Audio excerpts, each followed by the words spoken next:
This is the Best or Worst Podcast. And now, here are your hosts, Koji Stephen Sakai and M. Martin Mapoma. All right, welcome. We are back for part 2 of our talk with Mitchell. This is episode 88, right? 88. All right, Best or Worst Podcast. Once again, our society is so focused on celebrity, we sometimes forget that regular people lead interesting lives too. Best or worst moment of your life. Hosts Koji Stephen Sakai. That's me. And M. Martin Mapoma, which is obviously me, are here to let your story out. We put people on the spot. What are you going to hear? It could be funny. It could be poignant. It could be sad. You'll know when we know. Best or Worst Podcast is a twice-weekly podcast. On Tuesdays, we heard Mitchell talk about what he does, and we get to know our guest, of course. On Thursdays, today, we are about to find out his best or worst moments, so this should be good. Wow, that was the slowest reading of the opening I've ever heard in my life. I just wanted it to be very succinct and like... Succinct. It was the opposite of succinct. Was it boring? Did you fall asleep? Oh, anyway, no. I'm old, remember? Don't forget, I'm old, remember? That's true, you're old. All right, well, Mitchell, this is the point of the show where we ask people about their best or worst moment. Martin, do you want to make a decision or you want me to make a decision on what we want to hear from I you? want to make the decision. Okay. So I think Mitchell and I are on the same page. I feel you, man. Well, yeah, because right. you married a Filipino and he's Filipino, you think you have Hey, man, we shed the same blood. I'm telling you. I don't know if you're married or not, Mitchell, but I've shed blood, man. Yeah. Oh boy. You know what I'm talking about, right? Oh my. Yeah. Okay. He seems like such a great guy, and with the climate we're living in right now, even though we had a double impeachment, I want to go with his best moment. Best moment? Right. So Mitchell, okay. Your best moment. Cool. So a lot of great moments in my life, but the one that really always sticks out every time I meditate was I was DJing at Lightning in a Bottle. So like we said in the previous episode, I'm a DJ and I always wanted to DJ at a festival. You know, this wasn't a main stage. It was like a smaller stage, but it was called The Bottle. And it was this kind of like this house that they built in the middle of Lightning in a Bottle. So if you don't know what Lightning in a Bottle is, it's a 3-day, 4-day, I think about 5-day festival. And it's out in California, like Central California. And people go, they camp out 5 days. Some of the best DJs in the world, but it also has like, you know, yoga. It also has organic food. It's very yogi festival, Burning Man meets Coachella kind of vibes. A lot of hippies. So it was just the really good day was that so I went there, I met someone there, met a really awesome, girl there. And we spent, just a day having a good time, listening to great, performances. We were just, just walking around having a good time. But what made it the best day is that when I DJ'd that night, I DJ'd a like after party. And so it all melded into 24 hours. It was the best 24 hours of my life. Okay. So after I DJ'd, I had this DJ at this little small house. It was such a great vibe because it was jam packed. People were vibing out. Everyone was having the best time in their lives. People were climbing over the fake walls to get in. Someone smashed the window to like get inside to hear it. Everyone outside was hearing it because it was just a poppin' party. I'm just a good DJ. And wow. It's like, it was a really awesome dream of mine because I was looking around, I have my friends around me. I have this new friend right next to me, and we're having the time of our lives. And after that, people were coming up to me and saying, like, you did a really good job. You had the best set. I think the best set at the festival, and there's some really good DJs here. Can you, do this again the next night? And so I was going to play another night the next day. And so the next day after that, stay in this tent. I just got treated really well. And so went around, was able to go backstage in some places, met some cool DJs, met some cool, influencers, was given a lot of free stuff. Was able to, have a really awesome festival moment. And then everyone was talking about my set for this one Saturday night, and same thing, packed, amazing. Everyone was there. It was really cool because it's my dream to have like a really awesome festival set and to have it at Lightning in a Bottle with a new friend. And it's just one of those moments, like, you just had to know what Lightning in a Bottle is. And it was beautiful. It was amazing. Felt like a rock star. And what year was That's this? awesome. 2018. Wow, it wasn't that long ago. Wow. Yeah, Wow. yeah. There's some like other amazing moments too in my life, like traveling around the world, but this is something that whenever I think about it in my meditation, like think moments in my life that I'm grateful for, it's that moment. And there's also moments where I'm like in the Philippines with my parents, but this is like a really good moment. What did you, That's when you awesome. looking back at that experience now? What do you take from it? What kind of I mean, what lesson do you learn from it? Be yourself fully and truly, and don't be scared. That's what I learned when I was fully myself, just not afraid about what people thought of me. And I just was not scared. I was able to perform and perform with fun. What happened was before my set, I was completely nervous. I was just really nervous. And I remember getting behind the decks and then pressing play. I just said to myself, just let it go. And so I was just able to let go. And the feeling of freedom, this freedom, I mean, a lot of DJs who are out there, they'll understand the idea of freedom when you're DJing, getting to your flow state. DJing is just very special because you're making people happy through music, and it's your curation of the music and how you um, offer that music to people and display it and show it to people. And that's how you're going to change someone's life. Sometimes people have life-changing moments at a festival watching a set. And so anyways, yeah, I learned that it's all about being truly yourself and not being afraid, and amazing things will happen. And Uh, yeah, May I ask you, when you DJ, you used real records, right? I went CDJs. It Oh was a wow, CDJ. Yeah, wow, it was you sold out. EDM. Oh, I okay. know. It was EDM. It's so funny you say that because like I'm such the turntable person. Yeah, And then what I've learned over the years with EDM and house music yeah, is that it's what is it called? Turntables, you can't mix them for a long time because it's analog. So the platter that's spinning, it's not yeah. precise. So if I put it, okay, I'm getting too technical here, but if I put it both at +2, sometimes turntables won't be the same speed. So it's more precise with CDJs. Yeah. And I've got to CDJ. relax also because on my other podcast, Guy Code, one of the people did give me a good lesson, which I think is valid, is that once you stop listening to new music or reading new books, that means you're old. And Yeah. it's just like, and it's the same thing with technology. It's like the moment you say something is the best and you're not moving with the times, you've officially become an old person. And I think that's Wow. true That's in this true. It's situation. so true. Is that, it's just different. It's not, neither is better nor worse, right? Yeah, Yeah. I think I'm stuck in the early 2000s when it comes to music first in some ways. Like my love of hip hop doesn't correlate with what's going on right now. Yeah. Yeah. It's It's strange. crazy. I really dig like the 90s and the eight for me the 80s. Koji would say for me the 60s, but Yeah. there was no hip hop back then. But Yeah. I was really big into I was really big into like because for me Jerry the Damage I saw him in concert a bunch of times. Wait, what was there hip hop in the 1920s? It was very little. It was they called it blues back then. It was kind of crazy. Yeah.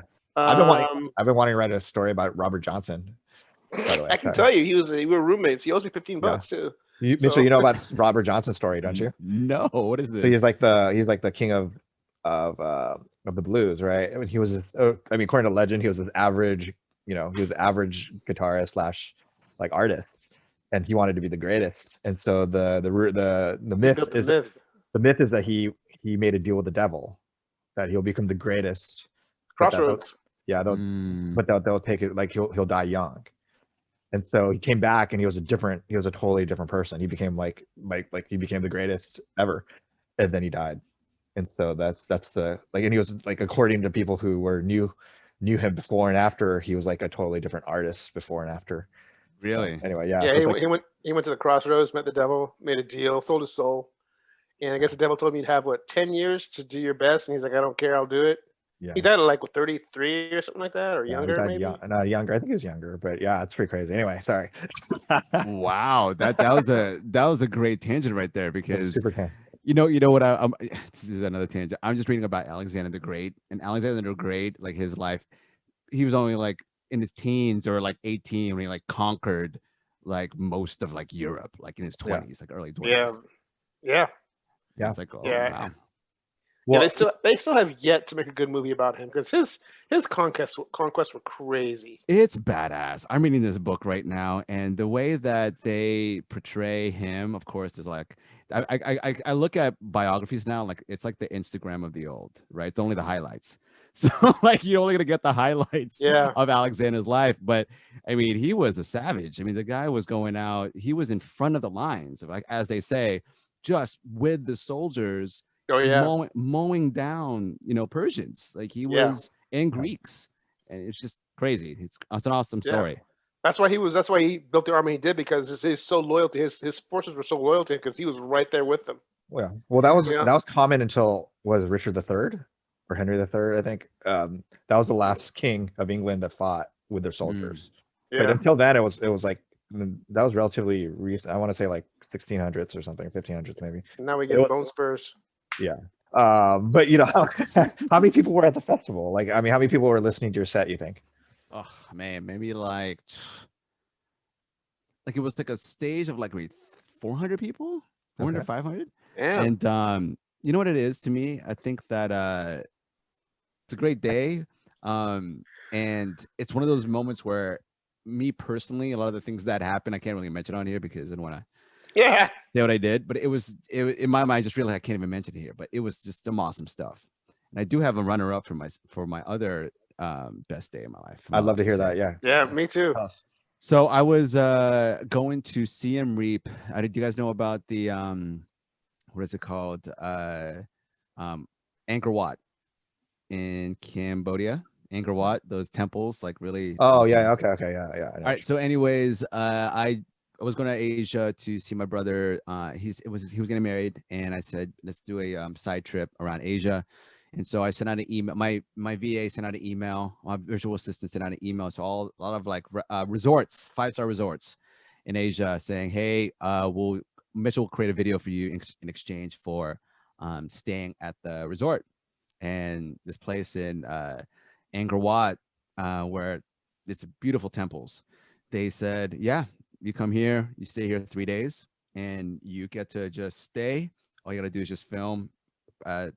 30-second video, 30-second to 1-minute video, and we'll have a driver for you that will go around and take you around, and you get to stay in this beautiful place. I'm like, all right, cool.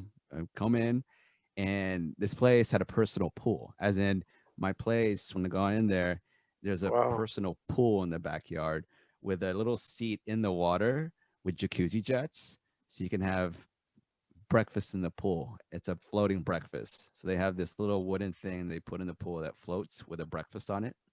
And basically, like, it was just this really awesome experience of going in there. They were like opening the doors for me. They say, "What do you want to eat?" I was like, "You tell me." And wow. Wow. Yeah, and it was just a beautiful resort in Asia, Cambodia, and it was just like my own personal jacuzzi, my own personal cabana. And it was right after I came from Kuala Lumpur, which was a crazy night too. So that day I'll go around the most beautiful temples in the whole world. It's Angkor Wat, and have my own personal. How do you spell that? ANGKORWAT. And it's like Lara Croft. Like if you think about Tomb Raider, that's where they filmed parts of the Tomb Raider. And had my own little personal tuk-tuk driver. Went around, took photos, got me a lot of beer. It was just so funny. And then we ended up coming back, had a massage, had a beautiful, a night swim in my pool. And it was just a beautiful time. Wow. Jeez, that sounds like so much fun. Yeah, I miss traveling. So was it even fun, like filming the video for them? Oh yeah, because what it was is that they just gave me free reign. They just said, just film whatever. And so I was just there just to film me having the best time of my life. Wow. So it was like, okay, cool. Let me jump into this pool. Let's like swim. Let's get the best like meal. Let's experience this place to its utmost potential. Get the best massage. It was really cool. How long ago was this? This was, I was gonna say, I think it is 2019. Wow. All your best moments. So my question is, I know that like the last couple of years. So my question, are you still with that girl you met at Oh God, what was that festival called? Lighting in a Bottle. Lighting in a Bottle. No, we are friends. She's really cool. She is. I don't know where she is right now. Shout out Okay. to you. Out She there. has no idea. So are there going to be like 3 or 4 girls like, oh, he's talking about me? It's funny because it's every time I go to a festival and meet new people in my phone, I don't know if you ever do this, but in your phone it's like the first name is the person's first name, the last name is where you met them. Yeah. So Yeah. it always come up as like someone's person lightning in a bottle, or someone person, I don't know, like Except Avalon. Yeah. Mine is my kid's name, like my kid's name, friend's name. So it's like it'd be like blah blah blah. Picow's friend's dad. Like, Gotcha. because I need to. I do the same. I do the exact same I- thing, Koji. So we're just the old version of you, Mitchell. Now instead of festivals, it's just our children's friends, parents' names. Love it. That's good advice. That's good advice. Because it's like I don't know Jack. The first time I was like, I don't know this Jack who's calling me.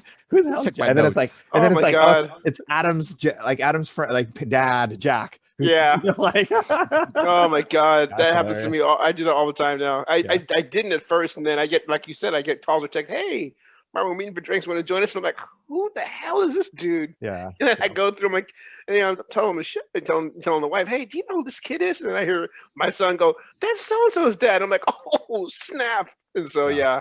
Yeah. So when you get older, Mitchell, you could do that. You could have the. How old are you, Mitchell?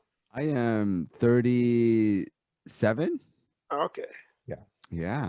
So when you get to Again, when you get to 70, like Martin over here, he'll. Martin right now, he's in his walker. Like we're not seeing it, but he's in that little scooter. Exactly.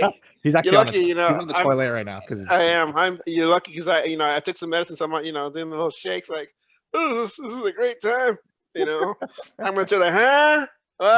I can't hear anything. What? All right, well, Mitchell, thank you so much for coming on. Where can people follow you or get to know what you're working on? Yeah, you can follow me. Oh, wait, do I have a worst day? Oh yeah, that's the next one. No, we asked people about best or worst. Oh, gotcha. Good. Yeah. All right. So you can follow me at mitcheldumlao.com or at Mitchel Dumlao. Now it's Mitchell with one L. So that's MITCHEL DUMLAO. That's at Instagram, so at Mitchel Dumlao. And of course, if you want, there's Facebook and Pinterest and TikTok. So just look up Mitchel Dumlao. Yeah. And if you want to see my company, it's called thecreativehaven.com. School is videocontentschool.com. Cool. Great. And you're not on Parler Awesome. anymore, I assume. I think Parler's gone. I was trying Gab and then Telegram and then Parler. Now I'm just on OnlyFans. I'm on OnlyFans now. Yeah, I was actually thinking of what is I want to start my own OnlyFans and see if people would like pay me to take my clothes off. I was just wondering. Oh God. You can't find me on Clubhouse though. I am on Clubhouse. You're on Clubhouse? What's Clubhouse? Oh, it's like a new social media app. It's like you have rooms where you have discussions. You have moderators, discussions. It's like a Q&A session for a webinar, or you can make it like an interactive podcast. It's audio social media. Yeah, I know. Wow. I think the Sklar brothers do that on their Dumbfounded Town, which is a pretty big podcast. Parler has become like the laughing stock of social Well, media. It's so funny. But now it's dead, so they'll move on. It's so. All right. Well, thanks again, Mitchell. Thank you for everybody for listening. Please rate, review, subscribe to our podcast. Please. And I will see everybody soon. Thanks, y'all. Appreciate you.